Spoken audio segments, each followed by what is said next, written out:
차가운 겨울바람이 창틀을 흔드는 이 밤, 문득 거울 속의 자신을 바라보며 이런 생각을 해보신 적 있습니까? 평생을 남을 위해, 자식을 위해, 그리고 정이라는 이름의 굴레에 묶여 살아온 내가 과연 지금 누구에게 진정으로 기대어 쉴 수 있는가를 말입니다. 오늘 제가 여러분께 전해드릴 이야기는 따뜻한 위로가 아닙니다. 오히려 시린 얼음물처럼 차갑고 날카로운 칼날처럼 서슬퍼런 진실에 대한 이야기입니다. 우리는 평생 착하게 살아야 복을 받는다는 말을 듣고 자랐습니다. 하지만 현실은 어떻습니까? 나이가 들수록 우리가 베푼 그 정이 오히려 우리의 목을 조르는 올가미가 되어 돌아오는 경우를 우리는 너무나도 많이 목격합니다. 내가 어떻게 키웠는데, 내가 그 사람에게 어떻게 대했는데 라는 탄식은 결국 우리가 사람을 정으로만 대하고 이치로 대하지 않았다는 뼈아픈 반성이기도 합니다. 심리 분석 및 첫 번째, 내러티브. 인간관계의 본질은 무엇일까요? 슬프게도, 그리고 냉정하게도 인간관계의 바닥에는 필요라는 단어가 단단히 박혀 있습니다. 부모와 자식 간에도 수십 년 지기, 친구 사이에도 이 필요라는 에너지가 소진되는 순간 관계의 균열은 시작됩니다. 특히 노년의 시기에는 더욱 그렇습니다. 우리가 가진 경제적 여유, 건강, 혹은 타인에게 줄 수 있는 어떤 이득이 사라졌을 때, 그때도 과연 내 옆에 남아있을 사람이 누구인지 냉정하게 자문해 보아야 합니다. 많은 시니어분들이 외로움 때문에 혹은 과거의 인연 때문에 원치 않는 관계를 붙들고 있습니다.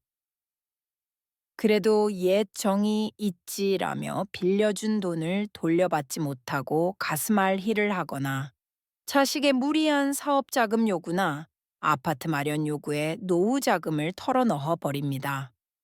그 결과는 무엇일까요? 통장의 잔고가 줄어드는 만큼 자식의 연락 횟수도 줄어들고 친구의 안부 인사도 뜸해지는 것이 이 사회의 비정한 단면입니다. 차가운 겨울바람이 창틀을 흔드는 이 밤, 문득 거울 속의 자신을 바라보며 이런 생각을 해보신 적 있습니까? 평생을 남을 위해, 자식을 위해, 그리고 정이라는 이름의 굴레에 묶여 살아온 내가 과연 지금 누구에게 진정으로 기대어 쉴 수 있는가를 말입니다. 오늘 제가 여러분께 전해드릴 이야기는 따뜻한 위로가 아닙니다. 오히려 시린 얼음물처럼 차갑고 날카로운 칼날처럼 서슬퍼런 진실에 대한 이야기입니다. 우리는 평생 착하게 살아야 복을 받는다는 말을 듣고 자랐습니다. 하지만 현실은 어떻습니까? 나이가 들수록 우리가 베푼 그 정이 오히려 우리의 목을 조르는 올가미가 되어 돌아오는 경우를 우리는 너무나도 많이 목격합니다. 내가 어떻게 키웠는데, 내가 그 사람에게 어떻게 대했는데 라는 탄식은 결국 우리가 사람을 정으로만 대하고 이치로 대하지 않았다는 뼈아픈 반성이기도 합니다. 인간관계의 본질은 무엇일까요? 슬프게도 그리고 냉정하게도 인간관계의 바닥에는 필요라는 단어가 단단히 박혀 있습니다. 부모와 자식 간에도 수십 년 지기 친구 사이에도 이 필요라는 에너지가 소진되는 순간 관계의 균열은 시작됩니다. 특히 노년의 시기에는 더욱 그렇습니다. 우리가 가진 경제적 여유, 건강, 혹은 타인에게 줄 수 있는 어떤 이득이 사라졌을 때, 그때도 과연 내 옆에 남아있을 사람이 누구인지 냉정하게 자문해 보아야 합니다. 많은 시니어분들이 외로움 때문에 혹은 과거의 인연 때문에 원치 않는 관계를 붙들고 있습니다.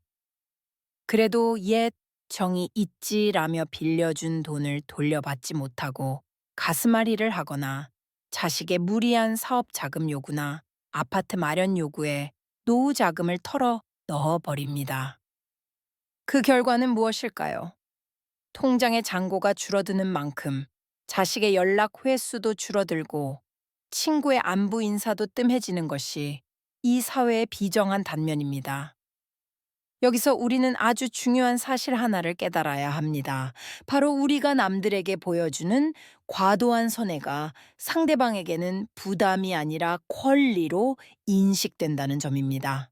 당신이 누군가에게 대가 없이 계속해서 베풀 때 상대방은 처음에는 고마워하겠지만 시간이 지날수록 그것을 당연한 건방의 것처럼 여깁니다.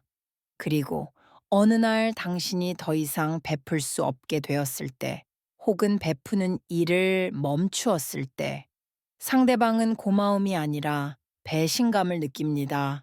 왜 이제는 안 해줘? 라는 차가운 시선이 돌아오지요. 이것이 바로 착한 노인들이 가장 먼저 버림받는 진짜 이유입니다. 당신의 선의가 상대방의 의존성을 키웠고, 그 의존성이 결국 당신을 미워하게 만드는 부메랑이 된 것입니다. 그렇다면 우리는 어떻게 해야 할까요? 평생을 닫고 살아야 할까요? 아닙니다. 저는 품격 있는 냉소와 단단한 거리두기를 제안합니다.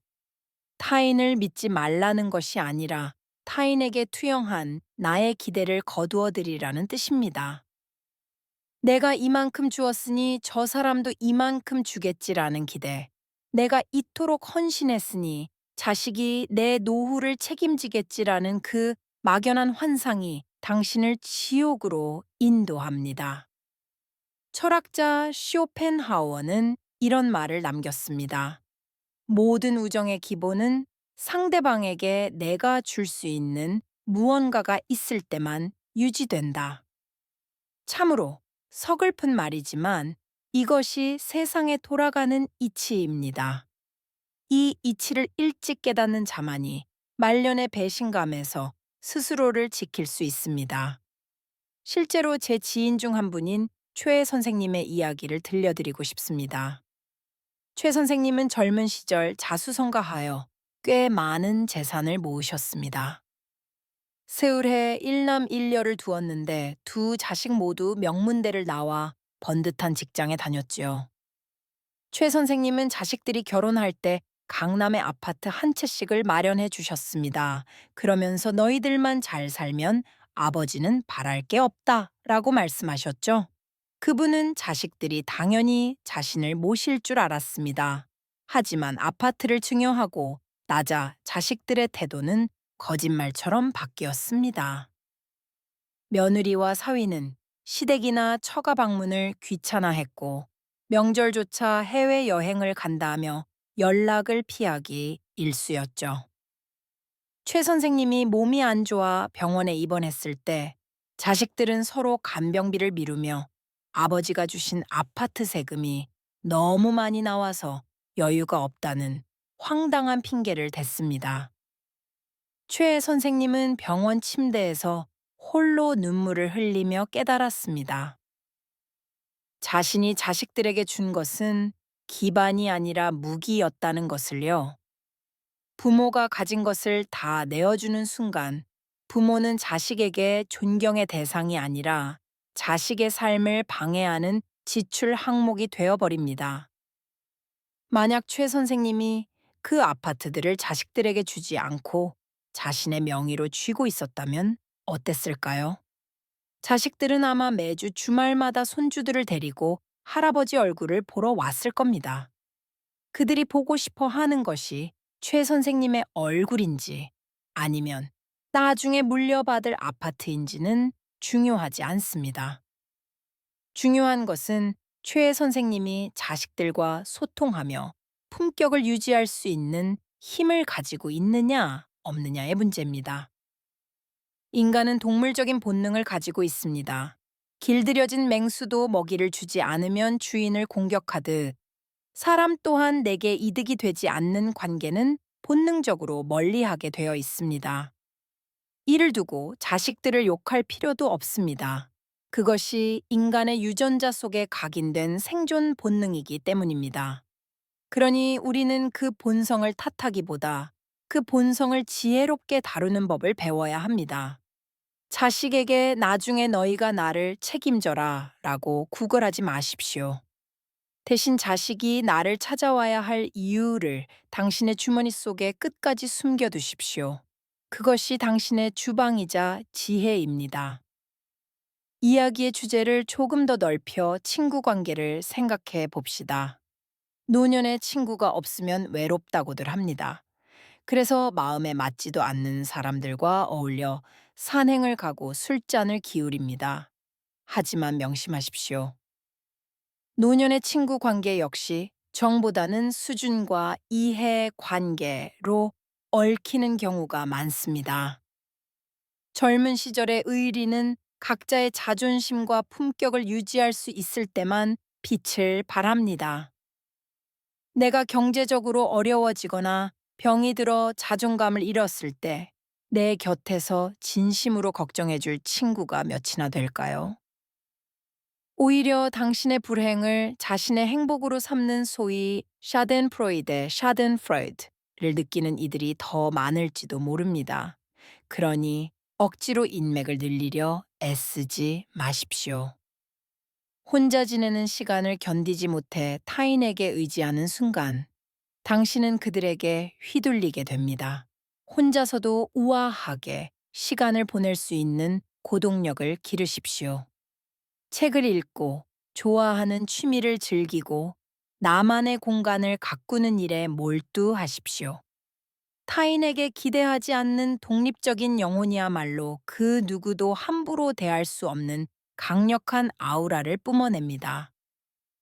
내가 이만큼 베풀었으니 너도 내게 잘해라 라는 마음을 버리는 순간 당신은 진정한 관계의 주인이 됩니다. 진정한 지혜는 비우는 것이 아니라 적절히 조절하는 것에 있습니다. 정의라는 이름으로 당신의 핵심적인 가치를 남에게 내어주지 마십시오. 특히 돈 문제는 더욱 그렇습니다. 죽을 때 가져가는 것도 아닌데 라며 자식이나 친척에게 미리 재산을 나눠주는 것은 당신의 생명줄을 남의 손에 쥐어주는 것과 같습니다. 돈은 단순한 종이 조각이 아닙니다. 그것은 당신이 평생 동안 흘린 땀의 결정체이며 당신의 노후를 지켜줄 유일한 물리적 방패입니다. 이 방패를 내려놓는 순간 당신은 전쟁터 한가운데에 맨몸으로 서 있는 것과 다름없습니다. 누군가는 저에게 너무 비정하다고 말할 수도 있습니다. 어떻게 자식을, 친구를 그렇게 계산적으로 대하느냐고 묻겠지요. 하지만 저는 감히 말씀드립니다. 이것은 비정한 것이 아니라 현실적인 사랑입니다. 당신이 당당해야 자식도 당신을 진심으로 사랑할 수 있습니다. 당신이 구걸하지 않아야 친구도 당신을 존경할 수 있습니다. 당신이 스스로를 지키지 못해 무너져 내릴 때 당신을 사랑하던 이들조차 당신을 외면하게 만드는 그 잔인한 상황을 막는 것. 그것이 바로 당신이 당신 주변 사람들을 위해 할 수 있는 가장 큰 배려입니다. 이제 결론을 향해 달려가 보겠습니다. 여러분, 인생의 겨울은 생각보다 깁니다. 그 긴 겨울을 따뜻하게 보내기 위해 필요한 것은 남의 온정이 아닙니다. 바로 당신 스스로가 지핀 자존의 불꽃입니다. 그 불꽃을 꺼뜨리지 않기 위해 필요한 땔감은 당신의 경제적 주권, 정신적 독립, 그리고 타인에게 휘둘리지 않는 냉철한 분별력입니다. 오늘 밤 침대에 누워 곰곰이 생각해 보십시오. 나는 과연 누구를 위해 내 방패를 내려놓으려 하고 있는가? 그리고 그 대가가 무엇일지 냉정하게 계산해 보십시오. 당신의 인생은 오로지 당신의 것입니다. 자식의 인생도 친구의 인생도 당신이 대신 살아줄 수 없습니다. 그러니 당신의 마지막 황금기를 타인의 인정에 목매며 낭비하지 마십시오. 손에 쥔 것은 끝까지 꽉 쥐고 입은 무겁게 닫으며 오로지 당신 자신의 품격만을 위해 남은 에너지를 쏟으십시오. 그것이 바로 이 험한 세상을 가장 지혜롭고 우아하게 마감하는 유일한 길입니다. 시린 겨울밤, 당신의 가슴 속에 이 서슬퍼런 지혜가 단단한 뿌리를 내리길 기원합니다.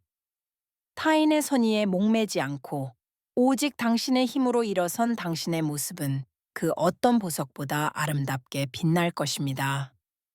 고난과 배신이 없는 노후, 그것은 당신의 손끝에서 시작됩니다. 늘 건강하시고 오늘보다 더 당당한 내일을 맞이하시길 진심으로 응원하겠습니다. 긴 시간 저의 이야기를 들어주셔서 감사합니다.